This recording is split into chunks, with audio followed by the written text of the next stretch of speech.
Pariwisata Bali menghadapi berbagai tantangan, salah satunya dengan adanya akomodasi pariwisata ilegal di Bali. Dari 16.000 unit akomodasi yang beroperasi di Bali, tercatat baru sekitar 370-an lebih yang menjadi anggota PHRI. Hal tersebut berakibat pada ketidaklinieran antara tren peningkatan kunjungan wisatawan ke Bali dengan pendapatan asli daerah dan tingkat hunian hotel di Bali. Hal tersebut disampaikan Cokorda Oke Arta Ardana Sukawati dalam acara Musda ke-15 PHRI Bali tahun 2025. Pelaku pariwisata yang akrab disapa Cok Aceh mengatakan tantangan pariwisata Bali yakni maraknya nomini di Bali. Untuk itu pihaknya mendukung pemerintah Provinsi Bali dalam penyusunan peraturan daerah Perda Nomini untuk mengatasi persoalan tersebut. Dari 16.000 unit akomodasi yang beroperasi di Bali, tercatat baru sekitar 370-an yang menjadi anggota PHRI. Kondisi tersebut tentunya berimbas pada perekonomian Bali, serta ketidaklinieran antara tren peningkatan kunjungan wisatawan ke Bali dengan pendapatan asli daerah, serta tidak linier dengan tingkat hunian hotel di Bali. Ya, saya kira itu kan hal yang sangat tepat sekali, karena banyak memang di sana terselubung bisnis-bisnis ilegal di Bali.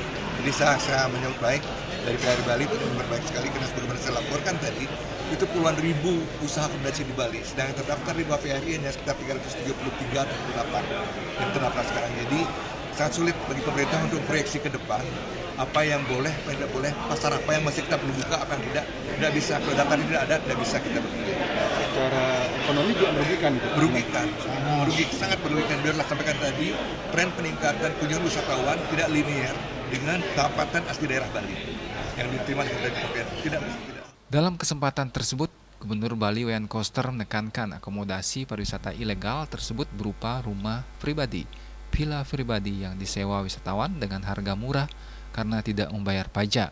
Hal tersebut tentunya merugikan Bali, terutama keberadaan hotel-hotel yang beroperasi secara legal dan berizin. Selain nomini, Airbnb maupun online travel agent OTA juga berpengaruh pada tingkat hunian hotel di Bali.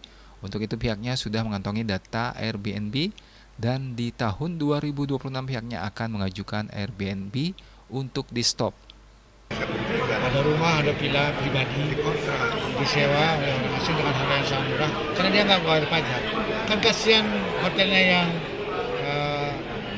berizin, bayar pajak, berhadapan dengan penginapan yang tidak bayar ilegal, pajak. yang tidak bayar pajak. Terkait pendataan apa sudah berjalan?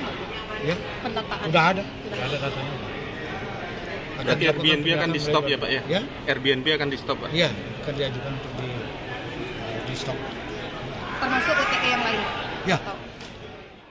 Di sisi lain persoalan regulasi tata ruang, kepastian hukum bagi pelaku usaha, persaingan global antar destinasi serta ancaman bencana alam dan perubahan iklim turut mempengaruhi kunjungan wisatawan ke Bali.